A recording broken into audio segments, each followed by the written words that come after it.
Hola, buenos días, hermanos y hermanas. Estamos listos para comenzar la segunda sesión de El acercamiento a Romanos.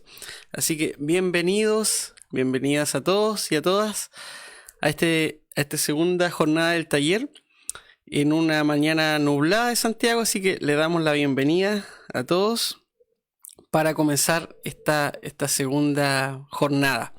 Con ánimo para estudiar la Biblia. Estamos, como decíamos ayer, en el marco del mes de la Biblia, así que con ánimo a estudiar este hermoso texto bíblico. Para comenzar, vamos a hacer una recopilación de lo que vimos en el día de ayer. Si recordamos, estuvimos viendo, ¿cierto?, cuáles eran los antecedentes que teníamos que tener en consideración para poder abordar un texto bíblico, tener consideración la exégesis, tomando en cuenta el contexto histórico, el contexto literario, el contexto cultural de la zona, en este caso de Romanos, que es lo que vamos a hacer hoy día, de estudiarlo, de tener las herramientas básicas, un comentario bíblico, un diccionario bíblico. Y después de eso, de tener el análisis exegético, procedíamos, ¿cierto?, al análisis hermenéutico de haber encontrado el sentido original del texto, ver qué nos decía a nosotros el día de hoy. Entonces, ¿cierto?, vimos algunos pasos y dimos algunos tips de cómo poder tener un mejor análisis. También hicimos un marco general de lo que significaba la Biblia, de cómo se había construido, y tener esos antecedentes claros para poder abordar. Así que el día de hoy nosotros nos vamos a abocar 100% al contexto de Romanos. Vamos a analizar el autor, vamos a analizar cómo está estructurada la carta de Romanos, y ahí vamos a ir viendo cómo se va gestando este libro para poder después ir haciendo el análisis. Y ya a partir de mañana vamos a ir introduciéndonos en el texto. El día de mañana vamos a ver el capítulo 1 completo de Romanos. Después el día jueves vamos a ver del 2 en adelante, pero ahí ya vamos a empezar a ver ciertas partes más saltadas, porque en un curso de una semana no nos alcanza a hacer, ¿cierto?, todo el abordaje de Romanos de los 16 capítulos, pero sí podemos ir viendo algunos pasajes que sin duda están como grabados a fuego en nuestra mente como cristianos evangélicos. Así que ahí los vamos a ir viendo y vamos a ir analizando. ¿Ok? Bien, entonces, ya habiendo dado el marco, habiéndoles dado la bienvenida, vamos a comenzar, ¿cierto?, con la presentación del día de hoy. Ok. Vamos con la segunda sesión, ¿cierto?, de Romanos.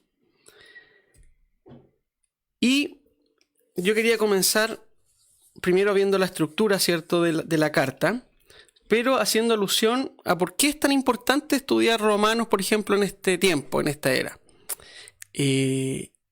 Como mencionaba el día de ayer, Romanos ha ejercido una gran influencia en el pensamiento de los cristianos evangélicos, principalmente porque fue una carta fundamental de la Reforma.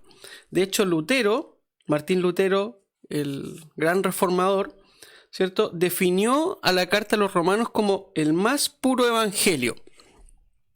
Lutero, en su inicio, ¿cierto?, era un monje, era un sacerdote agustino, ¿cierto?, de la orden de Agustín. Y Agustín fue uno de los principales, el último gran padre de la iglesia en el año 400 y algo, ¿cierto?, que dio un cuerpo doctrinal, realizó un cuerpo doctrinal que hasta el día de hoy se sigue estudiando. Y de esa orden surge Lutero, y Lutero toma, ¿cierto?, el libro de Romanos como una base fundamental también para la Reforma, ¿cierto? Y una de los énfasis, de las 5 solas, una de ellas era, ¿cierto?, solo la Biblia, solo la Escritura. Entonces, ¿cuán importante es el libro de Romanos para nosotros los cristianos evangélicos? Es muy importante tener claro cómo interpretarlo y tener muy en claro cómo ha influido en nuestro pensamiento en el día de hoy. Así que de ahí de Lutero nosotros tomamos varias cosas en nuestro pensamiento actual. ¿Ya? Vamos a saludar. Déjenos sus saludos también a quienes se vayan sumando. Yo veo aquí conectado a Ramón Muñoz, a Danisa Oñate, a Esther Mulato, a Esther Soto, y Esther Mulato dice: hola a todos, un abrazo. Así que hola a todos también, vayan dejándonos sus comentarios, y en la medida, como decíamos ayer, si van teniendo dudas o sugerencias o algún comentario, algún dato extra de lo que vamos comentando, déjenlo ahí, y de todas maneras vamos a ir conversando de ese tema. ¿Ya? Ok, como mencionaba también el día de ayer, ¿cierto? Las epístolas en general tenían una estructura, tenían un esquema definido con un saludo, una presentación de la persona, ¿cierto? Un cuerpo y después la despedida. En general, podemos encontrar estas secciones identificadas en la carta de Romanos, que están estructuradas aquí en el PowerPoint que estoy viendo. Por ejemplo, en el capítulo 1 del verso 1 al 17 encontramos una introducción del apóstol y la acción de gracias. Ya después del 1.18 al 4.25 tenemos el evangelio como justicia de Dios por la fe. Aquí el apóstol hace un énfasis muy grande a la fe y hace una comparación, ¿cierto? La ley y la fe, la ley de las obras, la ley de la fe. Ahí va desarrollando todo un tema enfocado en la fe. Después el evangelio como poder de Dios para salvación. El apóstol empieza ahí a enfatizar, ¿cierto?, que la salvación viene por regalo de Dios, que no es parte de la justicia de Dios y no de la justicia del ser humano. Entonces ahí enfatiza harto el tema de la salvación. Después el evangelio de Israel del 9 al 11. Al 11:36, ¿cierto? Donde empieza a hablar de que el pueblo de Israel recibió primero la Torá, y después que habla de la rama injertada, ¿cierto? Como los gentiles que se vienen a unir a este cuerpo que ya constituía los israelitas. Después también el evangelio y la transformación de la vida, una parte hermosa de la carta en el capítulo 12 al 15, y la conclusión epistolar del capítulo 15, verso 14 al 16, 27. ¿Ya? Así que eso más o menos es la estructura que vamos a ir abordando de la carta de Romanos. Saludar a quienes se han unido nuevamente. Danisa Oñate dice: viéndolo desde Viña del Mar, saludos. Saludos, Danisa. Ojalá ande todo bien allá por Viña. Hermosa ciudad. Sandra Muñoz dice: buen día, hermanos y hermanas. Así que buen día y gracias por acompañarnos. Ok. Seguimos entonces, ya claro con el esquema de la carta. Vamos a analizar al autor de la carta, el apóstol Pablo. Está casi sin discusión en que el autor de la carta habría sido efectivamente el apóstol Pablo. Él se presenta directamente, y por el estilo de escritura, por las palabras que utiliza, por la forma del lenguaje que es muy propia del apóstol Pablo, podemos asegurar prácticamente que el autor efectivamente es el apóstol Pablo. Aquí hay un cuadro del apóstol, una foto iba a decir, un cuadro del apóstol, donde en general, bueno, aquí por ejemplo aparece con una espada y un escrito en papel, lo que pareciera ser como una carta, lo que identifica al apóstol Pablo. El apóstol Pablo, ¿cierto? Una espada, porque él está dispuesto a todo con el evangelio. Era su forma de ser. Él defendía a Cristo y estaba dispuesto a llegar a las últimas consecuencias con su carácter que lo identificaba. Y cierto, las cartas también que fueron tan propias. Aquí creo que voy a experimentar un poquito, hermano. A ver. Claro, aquí tengo un puntero láser. Las cartas que son tan propias. El apóstol Pablo escribió 13 cartas del Nuevo Testamento. Es el apóstol que más contribución hizo al canon bíblico del Nuevo Testamento. Sin duda, sin el apóstol Pablo, el cristianismo hubiese sido totalmente distinto. Es gran aporte el que realiza el apóstol, y hay que reconocer, ¿cierto?, todo lo que él pudo aportar. Eso sí, aquí hay que tener también en consideración que hay que dimensionar correctamente el aporte del apóstol Pablo, porque algunos piensan que Jesús hizo cosas bonitas, hizo cosas muy buenas, pero el apóstol Pablo fue el que vino a poner orden. El apóstol Pablo fue el que vino a poner doctrina, que vino a decir las cosas como debían ser. Entonces algunos creen que Jesús hizo las cosas un poquito así como light, así. Jesús no dejó ningún escrito de partido. Todas las enseñanzas que hizo fueron oralmente, fue en la vida de las personas, pero después llegó Pablo y puso el orden que se necesitaba. Pablo, como decíamos el día de ayer, él hace lo mejor que puede con sus herramientas, pero no viene a cambiar, no viene a hacer algo distinto o a imponer una palabra al mismo nivel o o viene a ponerse a él, a un nivel de Jesús. Él siempre dice: yo soy siervo de Jesucristo, soy servidor de Él, y quien tiene que brillar es Jesús. Entonces siempre también debemos dimensionar dónde está cada uno en el lugar que le corresponde. Pero, ¿cierto? Tenemos que valorar y agradecer todo el aporte que hizo el apóstol Pablo al canon del Nuevo Testamento. Hay que tener también en consideración que quien escribe la carta, y se identifica ahí en el capítulo 16 de la epístola, es Tercio, ya que actúa como amanuense o escriba. Es decir, al parecer, lo que habría sucedido es que el apóstol estaba dictando la carta y Tercio era quien escribía. ¿Ya? Entonces ahí Hernán también siempre hace una pregunta: ¿y quién escribió Romanos? En la práctica la escribió Tercio, pero fue dictada por el apóstol Pablo. Así que ahí ojo con esos detalles. Podemos mencionar algunas características del apóstol Pablo. Permiso, yo no sé si ustedes tienen su cafecito ahí o su tecito. Yo tengo aquí preparado mi café. Vamos disfrutando, ¿cierto?, del desayuno y ¿cómo se llama? Y la clase de Pablo.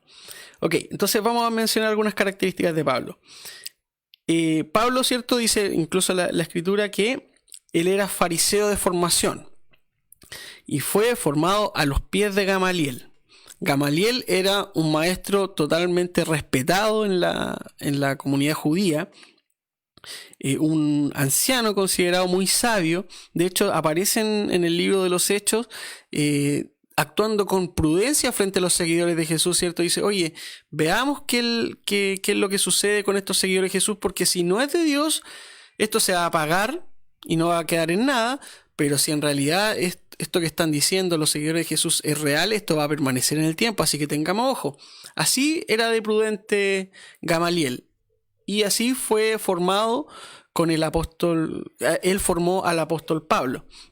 Y aquí una clave hermenéutica, hermanos, porque la Biblia dice que él fue formado a los pies. ¿Qué quiere decir esto? Una traducción del sentido que quiere decir que él fue formado, ¿cierto?, a la enseñanza actuó como seguidor de Gamaliel, en el sentido del seguidor de traspaso de conocimiento, ¿cierto?, que fue quien lo formó. Ojo con esta frase: a los pies. Por ejemplo, esto solamente como un paréntesis, clave hermenéutica, cuando Jesús habla con Marta y María y dice que Marta, que una de ellas, ¿cierto?, estaba a los pies de Jesús escuchándolo. Es decir, estaba actuando como discípulo de él, estaba siendo formada por Jesús. Eso para quienes dicen que Jesús no tenía discípulas. Pero efectivamente vemos que con esta clave, a los pies, podemos encontrar cierto sentido también en otros textos de la Biblia. Así que ojo también con esos detallitos. Bien, ok.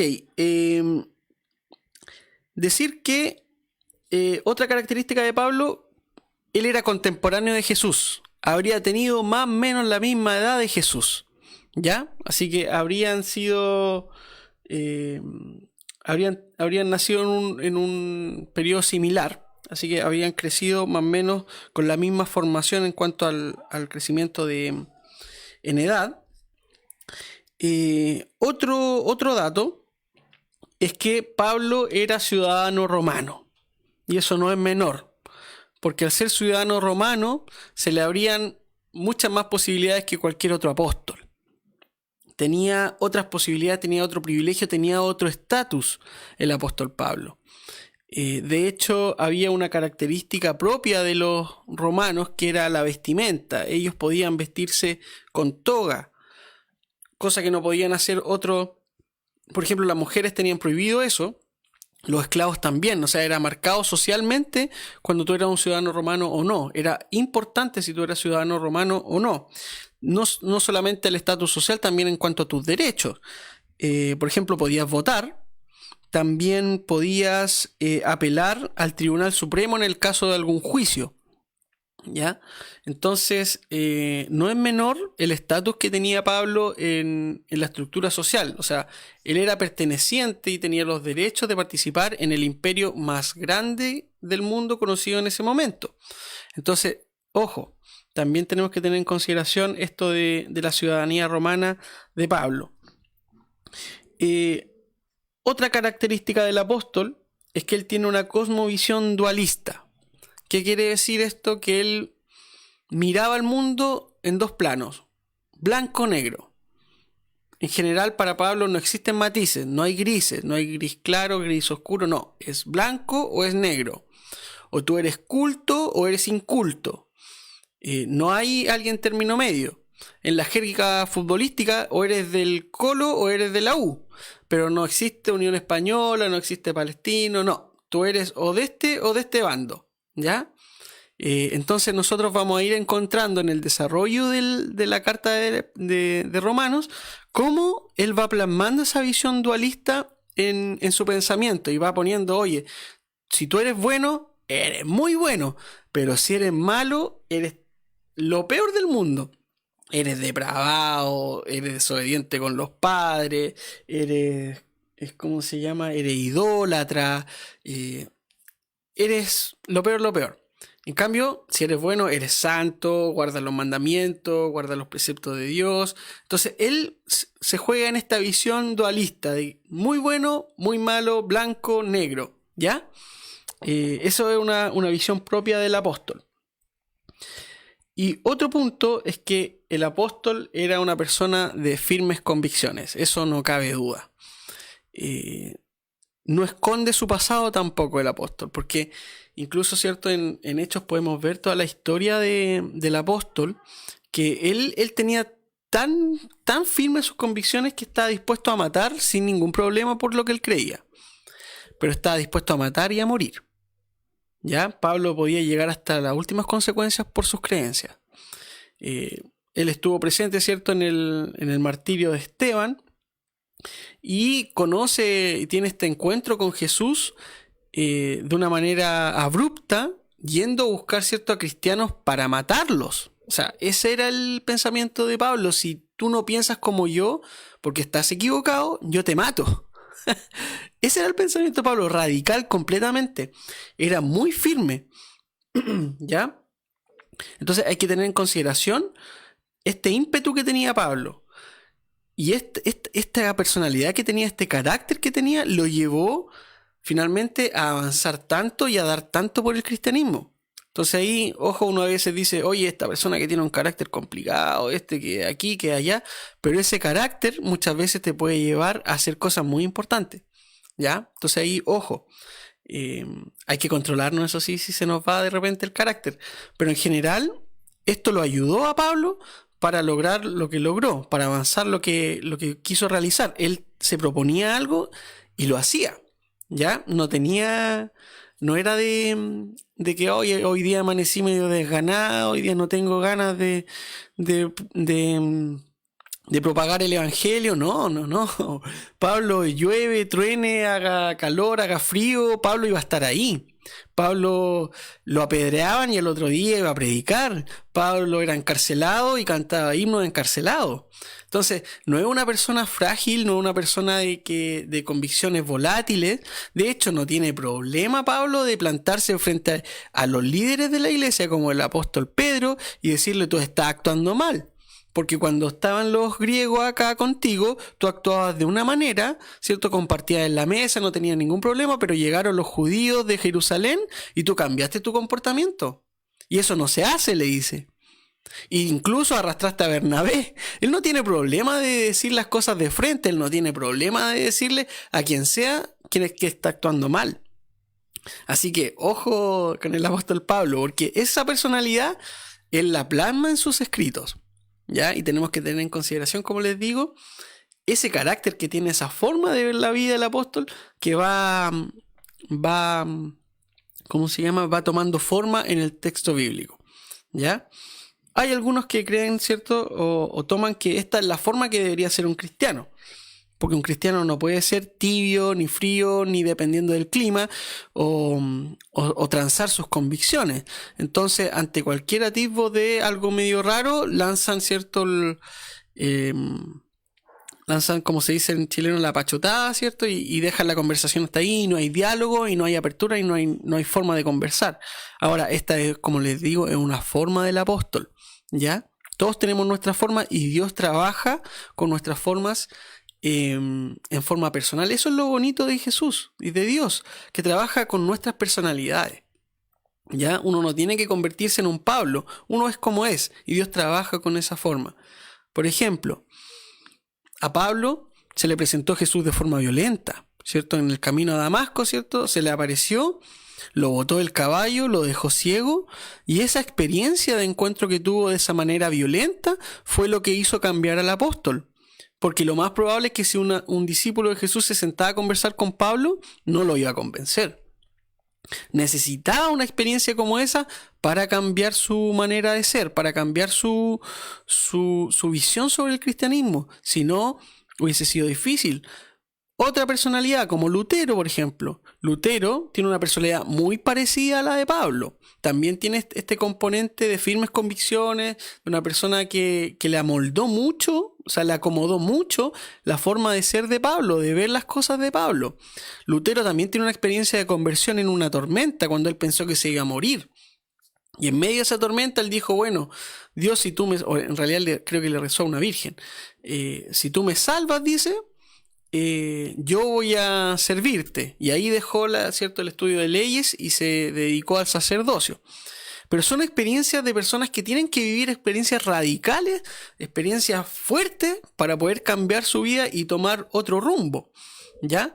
Hay veces que uno dice, oye, pero a mí Dios nunca se me ha parecido, Dios, no sé, trabaja de manera... a mí me gustaría que apareciera ver algo de Dios, pero Dios trabaja con nuestras propias sensibilidades.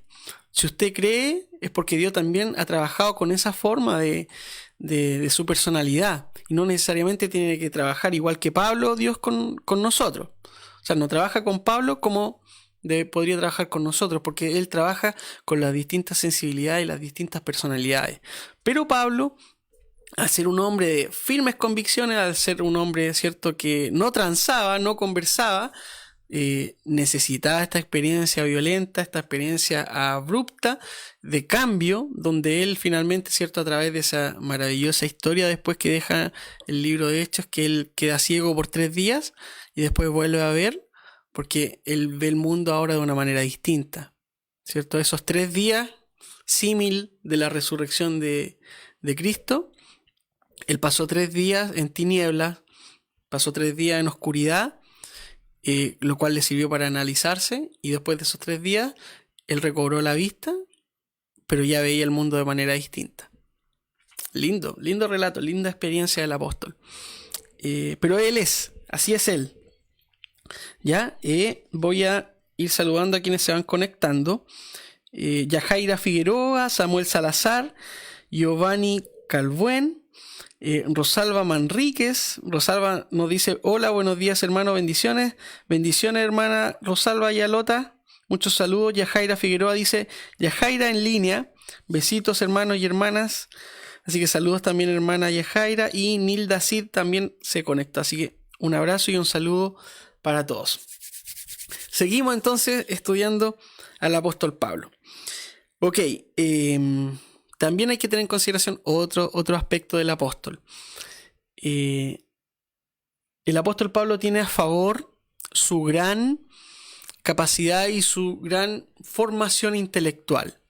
Pablo, en contraste de otros apóstoles que venían de oficios, ¿cierto?, más artesanos, más de trabajos manuales, Pablo tiene una alta formación académica.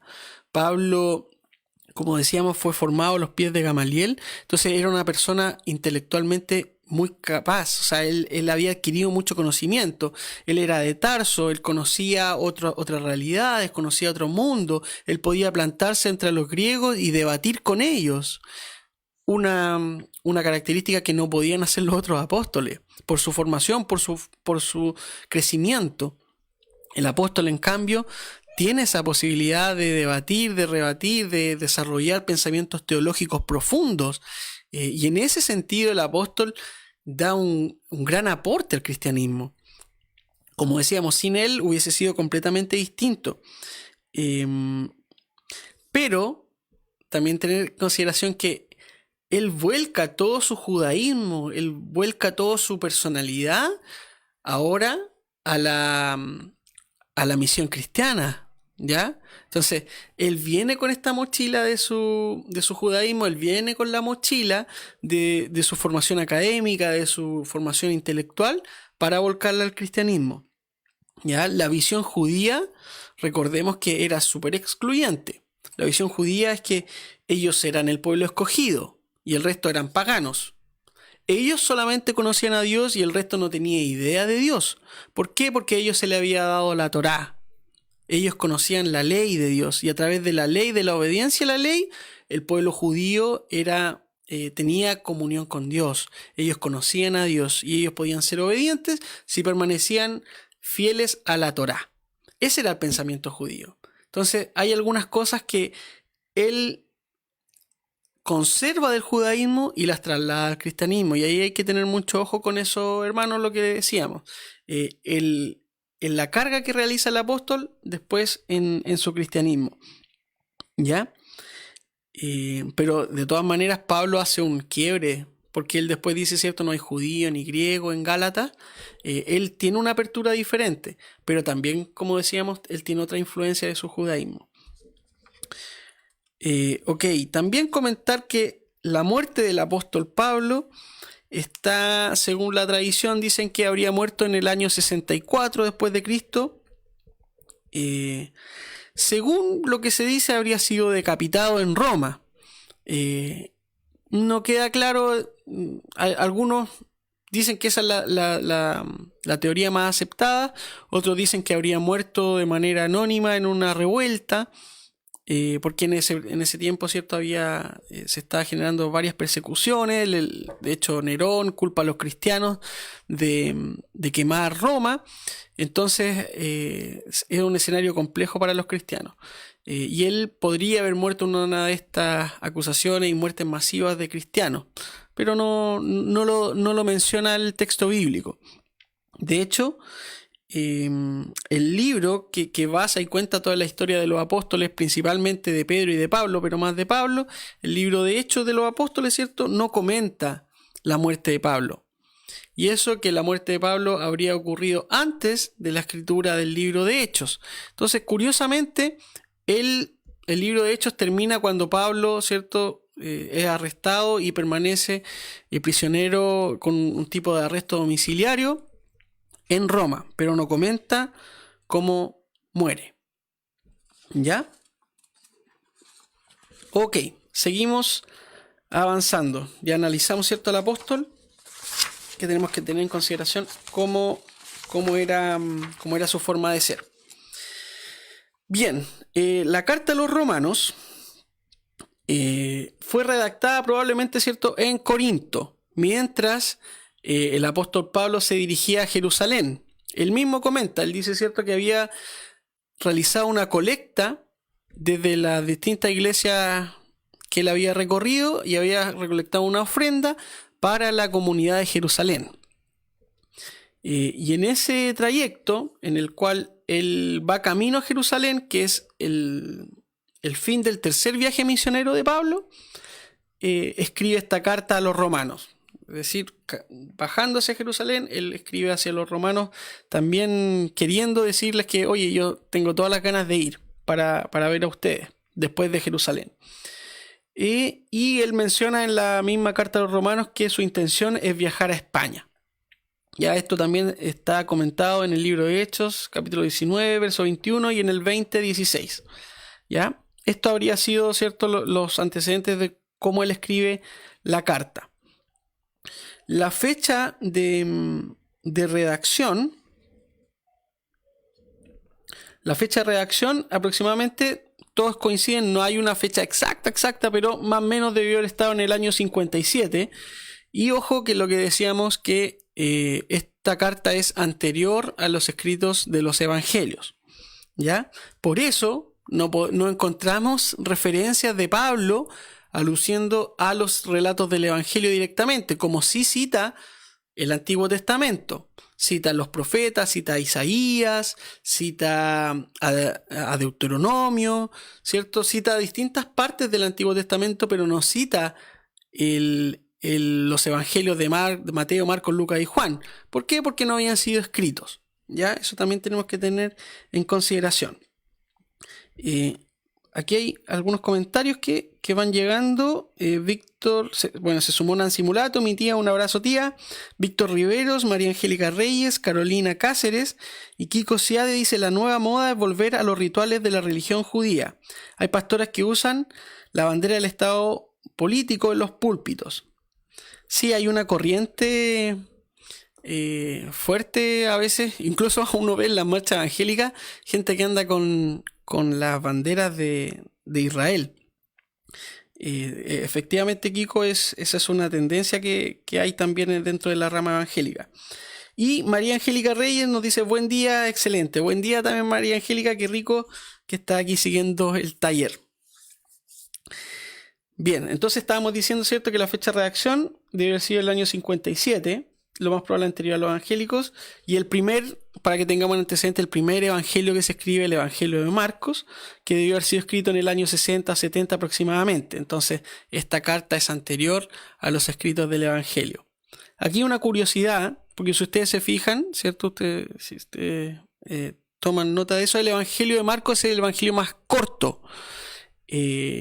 Entonces, muchas personas antes de las investigaciones bíblicas, se creía que el evangelio de Marcos era un resumen de Mateo y de Lucas, que son los otros evangelios sinópticos, ¿cierto? Pero después, con las investigaciones bíblicas, se vio que Marcos había sido escrito antes y que Mateo y Lucas se basan en Marcos para escribir y redactar su evangelio. Entonces ahí pasó a tener otra preponderancia, porque está más apegado, más cercano a los hechos cuando ocurrieron. ¿Ya? Eso es también tener en consideración, ¿cierto? La fecha de escritura de los libros de la Biblia. Ok, ya analizamos entonces la procedencia y la fecha. Vamos a analizar los destinatarios. El apóstol Pablo es claro, y de hecho él lo dice, ¿cierto?, que escribe a todos los amados de Dios que están en Roma, llamados a ser santos, es decir, la comunidad conformada en Roma. Algunos dicen que la comunidad de Roma no era una iglesia, una sola iglesia grande donde se congregaban todas las personas, sino que podrían haber sido diversas comunidades pequeñas, en las cuales durante todas ellas debió haber circulado el escrito. ¿Ya? Como le decíamos ayer, la carta, ¿cierto?, no era para que llegara a la comunidad y las personas pudieran leerla, sino que había una persona que sabía leer, que se la leía a la congregación. Ya esa era la forma de ser leída la carta. ¿Ok? La iglesia de Roma, que como decíamos es probable que no haya habido una iglesia sino distintas comunidades, pero algunos dicen que según la tradición habría sido fundada por Pablo o por Pedro. Pero esto ha sido refutado en las últimas investigaciones, porque la forma de que escribe Pablo y por los años donde está escrito, es difícil que haya sido fundada por uno de ellos. De hecho, el apóstol Pablo, en la forma de escribir, él dice que no conoce a la comunidad, que él anhela visitar, que él lo recuerda, que quiere ir para allá, porque siempre ha querido ir, pero siempre hay algo que se lo impide, hay algo que sale, que no logra ir a Roma. Es decir, él mismo dice que no los conoce. Entonces no habría sido fundada ni por Pedro ni por Pablo. Lo más probable es que judíos de la diáspora que se hayan cristianizado, hayan creído en Jesús, hayan llegado posteriormente a Roma y fundado estas comunidades. Algunos dicen que incluso desde Pentecostés, ¿cierto?, cuando el día de Pentecostés, cuando viene el Espíritu Santo y en una conversión como explosiva, judíos que habían estado ahí en la fiesta en Jerusalén, habrían posteriormente llegado a Roma y habían formado comunidades cristianas. Eso es una de las posibilidades de la fundación de esta iglesia en Roma. ¿Ok? Y hay que tener, esto es importantísimo, hermanos y hermanas, para tener en consideración a quién les está escribiendo. La iglesia de Roma o las comunidades de Roma en general estaban constituidas por dos grupos. Los gentiles, que a veces también Pablo literalmente a veces dice griegos, pero se refiere a los gentiles, a los quienes no son judíos, y propiamente los judíos que creían en Jesús. Pero era una comunidad mayoritariamente conformada por gentiles. Si bien estaban estos dos grupos, los gentiles eran numéricamente superiores a la cantidad de judíos, ¿ya? Esto producto que en el año 49 después de Cristo el emperador Claudio expulsó a los judíos. Y según los historiadores dicen que habían muchas revueltas, muchas discusiones por un tal Crestos, que lo que se cree es que fue una mal traducción de Christus, de Cristo en griego, ¿cierto? Entonces, lo más probable es que habían grupos de judíos con grupos judíos cristianos que debatían y generaban cierto alboroto. Entonces, esto llegaba a oídos de los romanos, y los romanos, algo que no querían y aplacaban de todas maneras, eran los alborotos, eran las revueltas que se llamaban. Entonces ellos cualquier problema político lo zanjaban rapidito nomás. Y en eso ellos dicen, oye, están discutiendo por un tal Cresto, entonces ya, se van los judíos nomás. Entonces en esa expulsión es que quedan pocos judíos en las comunidades posteriormente en Roma, y cuando se escribe en el año 57 habían vuelto algunos, pero ya eran en menor cantidad que los gentiles. Ya hay que tener eso en consideración. A ver, María Esther nos dice: ya que se hace una biografía tan amplia de Pablo, ¿cuál era su estado civil y por qué era machista en su comentario en relación a las mujeres? Ya, buena pregunta, María Esther. En general, en los escritos bíblicos no menciona el estado civil de Pablo, pero ojo, porque en los escritos bíblicos no les interesa mucho la biografía de las personas. De hecho, no mencionan el estado civil de ninguno de los apóstoles de Cristo. De hecho, nosotros sabemos que Pedro estaba casado porque Jesús sana a la suegra de Pedro, pero no es una importancia que quede plasmado en el texto bíblico. Ahora, la tradición dice que él habría sido viudo, probablemente, el apóstol Pablo, pero no queda claro. Eso es como dato. Y decir que el apóstol era machista, ahí hay que tener ojo, porque machista no era un concepto que estaba desarrollado en ese tiempo, es un concepto actual, ¿cierto? A la luz de hoy día podríamos decir que la visión que tiene Pablo es machista, pero es porque su contexto era así. Es decir, Pablo es hijo de su tiempo, ¿ya? Pablo, no podemos pedir que Pablo piense muy distinto a como piensa un judío tradicional. Y la cultura judía, visto a la luz de nosotros, tiene rasgos machistas. Por el lugar que tenía la mujer, por ejemplo, en la sinagoga, los hombres solamente podían estar presentes directamente viendo a quien daba la enseñanza, y las mujeres tenían que estar tras una rejilla viendo indirectamente, así como de lado, a quien hablaba. Son estructuras que a la luz de hoy nosotros decimos, oye, esto es machista, para ellos era normal, ¿ya? Entonces, hay muchas cosas, hay muchos desarrollos. Es decir, por ejemplo, un judío era mal visto que hablara con una mujer en público, en un lugar abierto. ¿Por qué? Porque la mujer era considerada un ser inferior.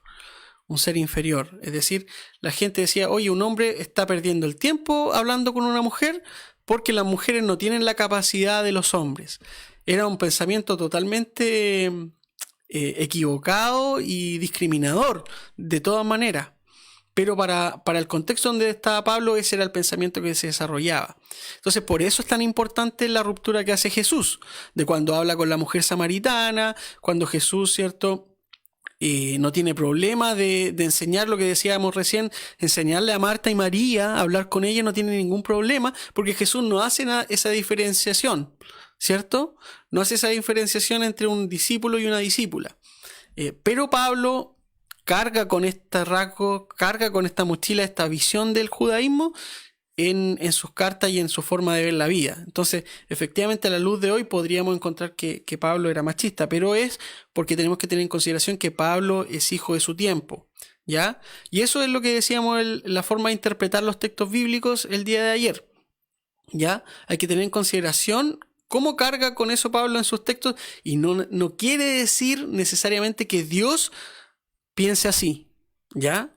Porque nosotros asimilamos como la Biblia es palabra de Dios, entonces lo que está en las cartas de Pablo es directamente lo que Dios dice.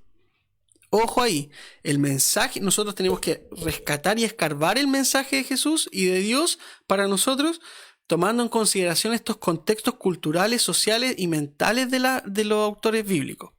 ¿Ya? Así que eso, gracias por el aporte, María Esther. Jaime Tolosa dice: Dios le bendiga, gracias por esta enseñanza. Saludos, Pastor José Tolosa y Lidia Oñate. Muchas gracias, Jaime. Un abrazo a ustedes y gracias por estar también conectados. María Luz también nos está mirando, así que un abrazo para María Luz. Bien, seguimos. También tener en consideración que Roma era la principal ciudad de la época. Era la ciudad más importante que se conocía en el momento. Tenía un desarrollo arquitectónico. En la ciudad vivían alrededor de 1 millón de personas, que para ese tiempo era gigantesco. Estamos hablando, hermanos, no perder la dimensión, estamos hablando hace 2000 años. Y hace 2000 años vivía 1 millón de personas en la ciudad. Y se dice que alrededor de ese millón de personas, 50.000 personas habrían sido judíos, ¿ya? Y era una ciudad también donde llegaban muchos inmigrantes. Y tenía una cantidad elevada de esclavos. Ahí hay que tener ojo. Era una ciudad donde había una cantidad de personas libres, pero también una muy fuerte cantidad de esclavos, ¿ya? Y está, ¿cierto?, el Coliseo Romano como una de las maravillas del mundo, ¿cierto? Una estructura arquitectónica espectacular donde se desarrollaban ciertos espectáculos y formas de entretenimiento a la gente, y donde posteriormente también mueren muchos cristianos también condenados, ¿ya? Y otro punto, hay que tener en consideración de lo que se habla, ¿cierto?, la cultura greco-romana. ¿Por qué se habla de la cultura greco-romana? Porque por un lado tenemos toda la fuerza y la influencia del Imperio Romano, con su ejército, con sus conquistas, llevando, ¿cierto?, su desarrollo arquitectónico. Por eso nosotros decimos en la actualidad todos los caminos llevan a Roma, porque Roma se especializó en el desarrollo de arquitectura, de la pavimentación de caminos, cosas que incluso duran hasta el día de hoy. 2000 años después siguen las estructuras de los romanos. Entonces ellos ejercieron un gran trabajo en ese sentido, los acueductos, el mismo Coliseo Romano, o sea, desarrollo arquitectónico muy potente, y también la fuerza militar, la fuerza de organización, la capacidad que tenían de ellos de poder desarrollarse y organizarse para conquistar tantos territorios, era realmente un poderío admirable. Pero por otro lado, está toda la influencia griega, la influencia de los pensamientos, del raciocinio, de cómo filosofar, ¿cierto? Los principales filósofos que tienen influencia en el cristianismo, en el desarrollo del pensamiento cristiano, Aristóteles, Platón, ¿cierto? Ellos, hay discusiones que tiene el apóstol Pablo y que desarrolla con retórica, y de hecho están presentes en el libro romano retóricas griegas, ¿ya? Entonces por eso se habla de esta dualidad, o sea, el camino que pavimentó el Imperio Romano fue para que también se ejerciera la expansión de la influencia griega. De hecho, es tan así la influencia griega es anterior al Imperio Romano. De hecho, tenemos, ¿cierto?, el Antiguo Testamento traducido al griego, que lo conocemos como la Septuaginta. Esto se traduce 2 siglos, antes de Cristo, donde la tradición dice, ¿cierto?, que Alejandro Magno habría mandado a traducir los textos del Antiguo Testamento. No fue Alejandro Magno conquista, ¿cierto?, la zona, pero se le habría encargado a 70 ancianos que en 70 días habrían traducido el texto del Antiguo Testamento del hebreo al griego. Y esto sirvió, ¿cierto?, para los judíos que estaban en la diáspora, en la dispersión, ¿cierto?, los judíos que habían salido de Jerusalén, del territorio israelita, pudieran, ¿cierto?, y que estaban perdiendo la regularidad de hablar en el hebreo, pudieran tener en este lenguaje que era universal, que era como actualmente hablar inglés, el lenguaje que en la mayoría del mundo uno podría hablar y te entenderían. El lenguaje universal era el griego, ¿ya? Entonces, para que no se perdieran las tradiciones judías y los judíos que estaban lejos y fuera ya no practicaban el hebreo pudieran preservarlo, se redactó, ¿cierto?, y se tradujo el Antiguo Testamento del hebreo al griego, que se conoce como la Septuaginta, ¿ya? Entonces, esa era la influencia que tenía la cultura griega en el sector, ¿cierto? En la tierra conocida ahí donde estamos hablando ahí en Roma. ¿Ok? Bien. Seguimos entonces. Ya hablamos de la cultura griega y vamos a hablar ahora de la integridad de la carta. Como decíamos el día de ayer, nosotros tenemos nuestra Biblia ya como un producto terminado, ¿cierto? Tenemos los libros redactados, traducidos al español, divididos por capítulos, por versículos, pero en el original no estaban divididos de esa manera. Y es probable, en muchos de los escritos bíblicos, no es que el apóstol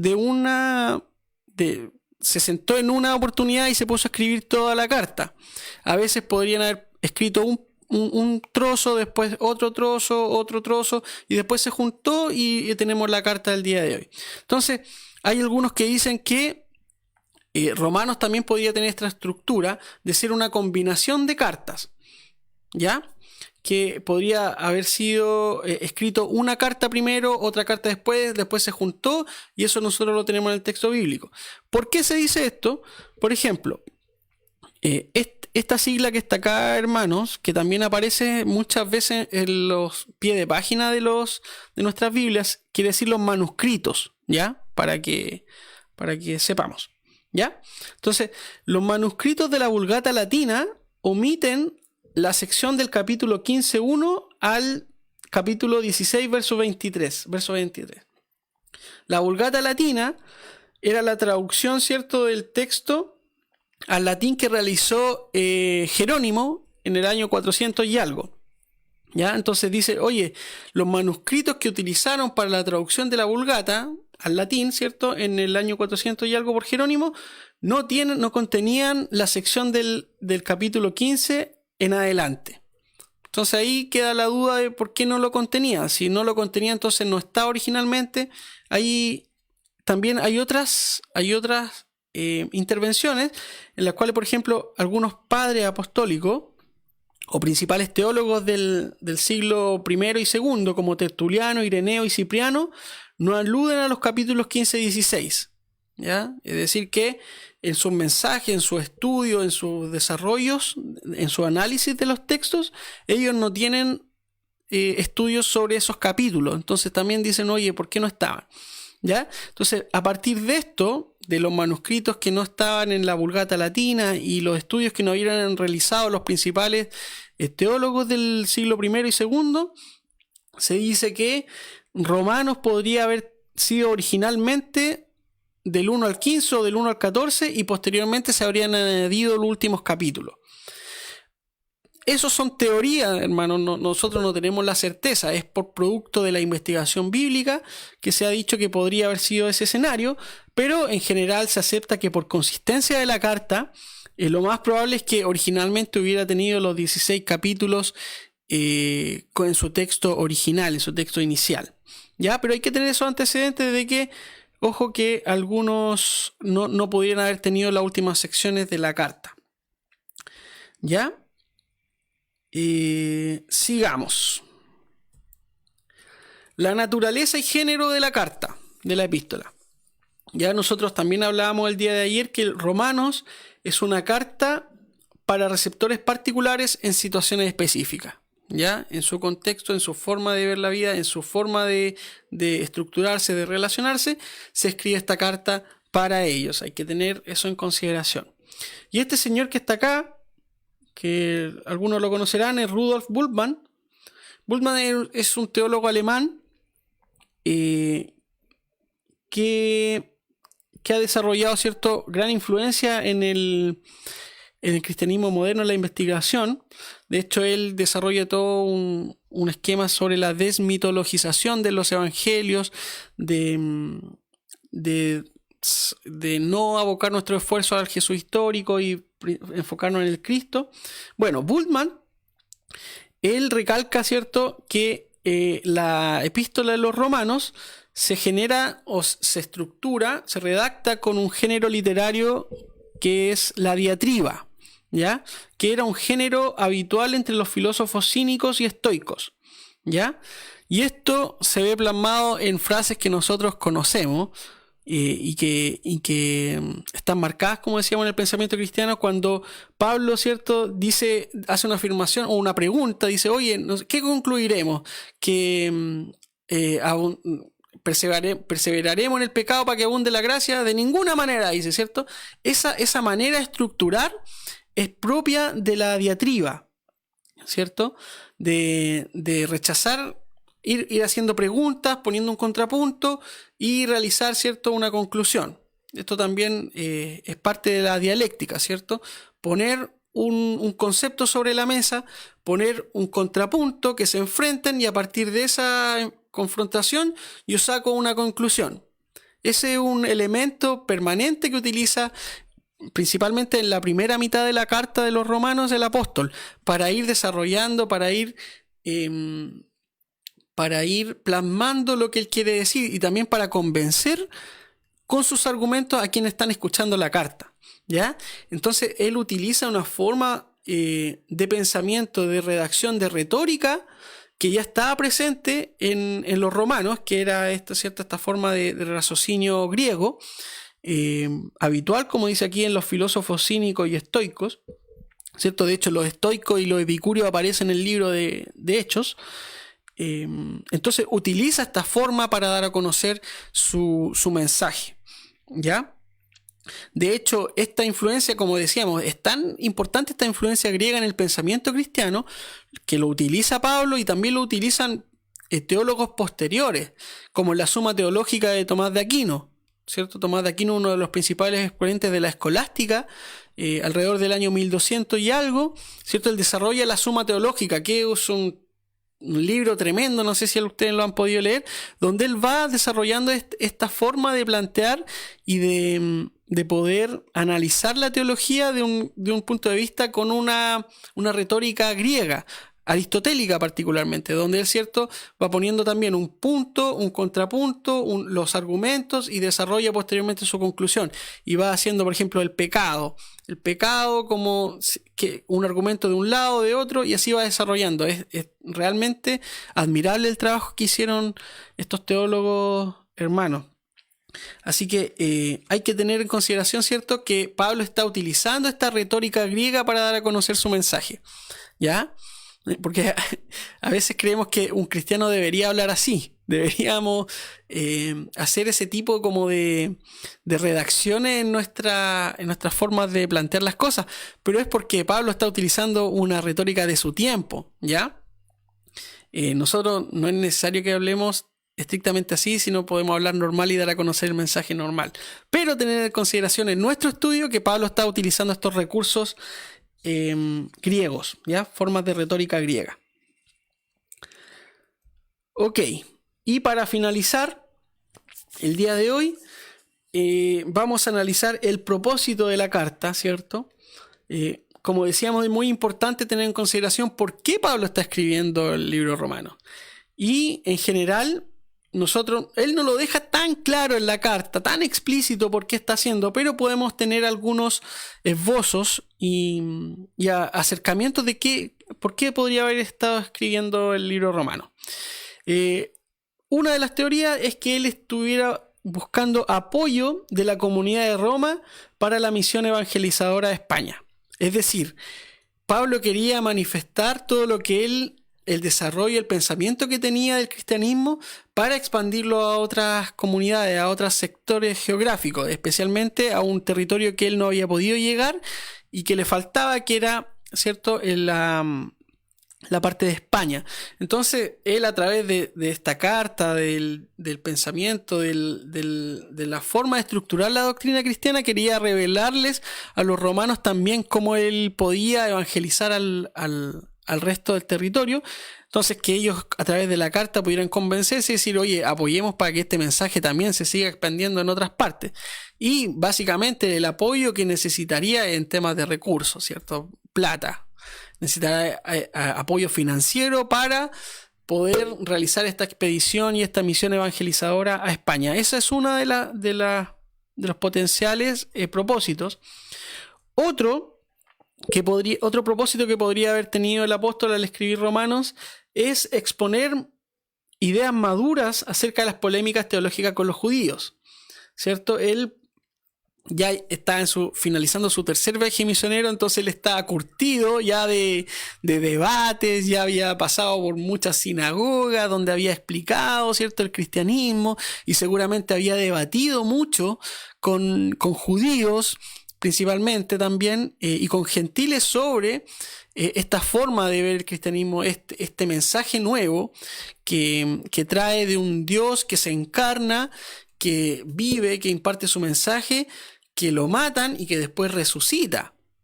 Que para los griegos eso era algo totalmente impensado, ellos no creían en la resurrección. Entonces, cuando Pablo les plantea esta idea, ellos van muy interesados en cuando él habla de Jesús, pero cuando dice que él resucitó, ahí le dicen, hasta luego, Señor, hasta aquí no llegamos, porque lo que usted está diciendo no tiene ningún sentido, usted está loco, ¿ya?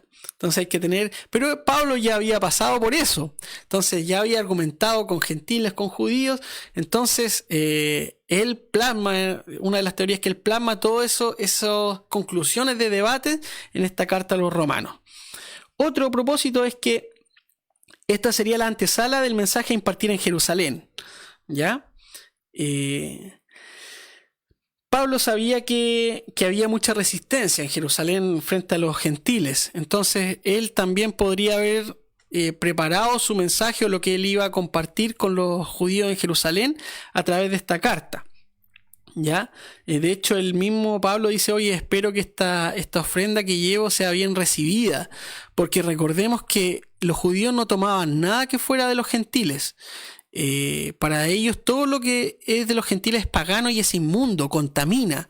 Entonces imagínense que Pablo lleva una ofrenda recolectada y quizás los judíos digan, oye, quizás donde han estado esas monedas, quizás si fueron utilizadas en algún rito pagano, en algún culto a un dios pagano, y ahora vienen estas monedas aquí a la Tierra Santa.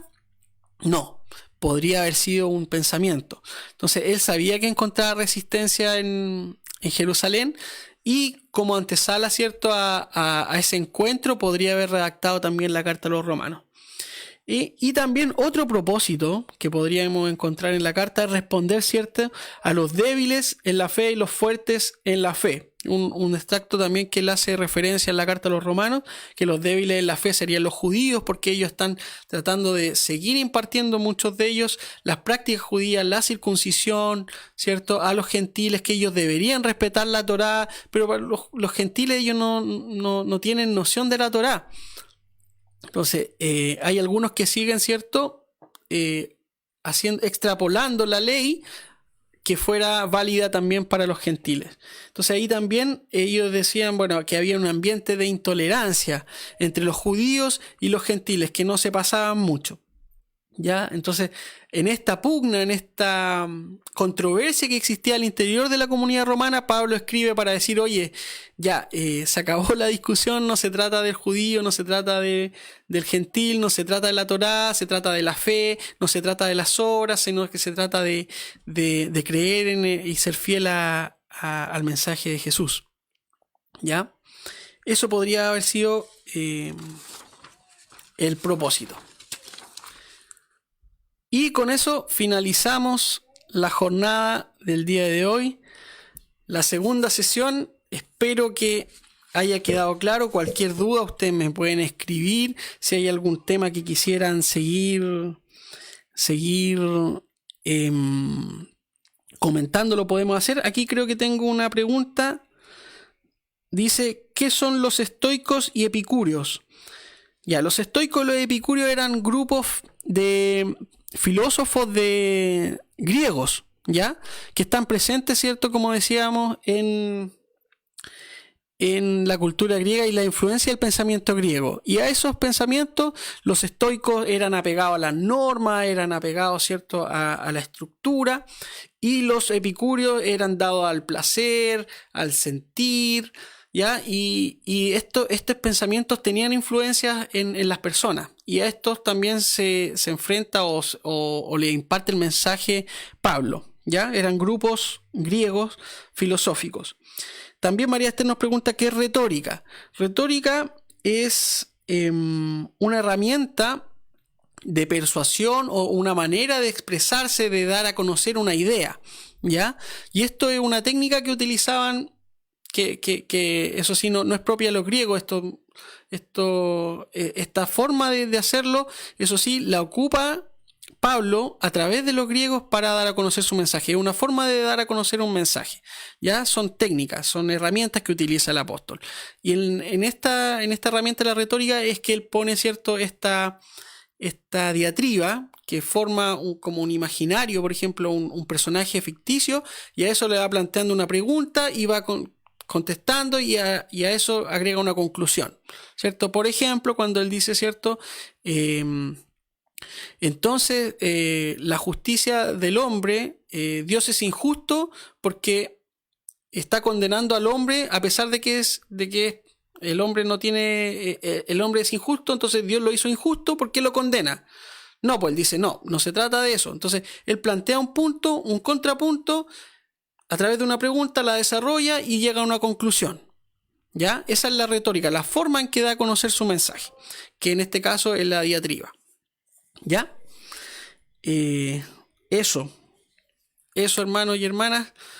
Qué rico compartir otra jornada. Ya el día de mañana nos vamos a meter directo al texto. Vamos a analizar todo el capítulo 1 de Romanos, tomando en consideración todo esto, ¿cierto? La formación del apóstol, los géneros literarios, la retórica que ocupa el apóstol, la forma de ver el judaísmo, el cristianismo. Y vamos a ver finalmente qué nos está diciendo el apóstol, qué le está diciendo a los romanos, y posteriormente cómo nosotros lo podemos aplicar en nuestro contexto. Así que no se pierda el día de mañana el capítulo 1 completo, lo vamos a estar analizando, y ya después el jueves y el viernes nos dedicaremos al resto de los capítulos, pero esto es una base para que usted vaya desarrollando su propio estudio, vaya desarrollando, ¿cierto?, su forma de abordar el texto bíblico, y que espero que le sirva también para no solamente abordar Romanos, sino que esto sea el puntapié para que usted vaya estudiando otros textos de la Biblia, lo vaya entusiasmando, lo vaya tomando, ¿cierto?, el gustito de lo que significa abordar el texto bíblico, donde encontramos la maravilla del mensaje de Jesús, que realmente es lo que nos motiva a hacer todo lo que hacemos. Eso, hermanos y hermanas, qué rico compartir. Les deseo que tengan un buen día, un lindo día, que el Señor les bendiga, y nos encontramos mañana entonces a las 10 de la mañana en punto para seguir estudiando y acercándonos a Romanos. Que estén muy bien. Chao, chao.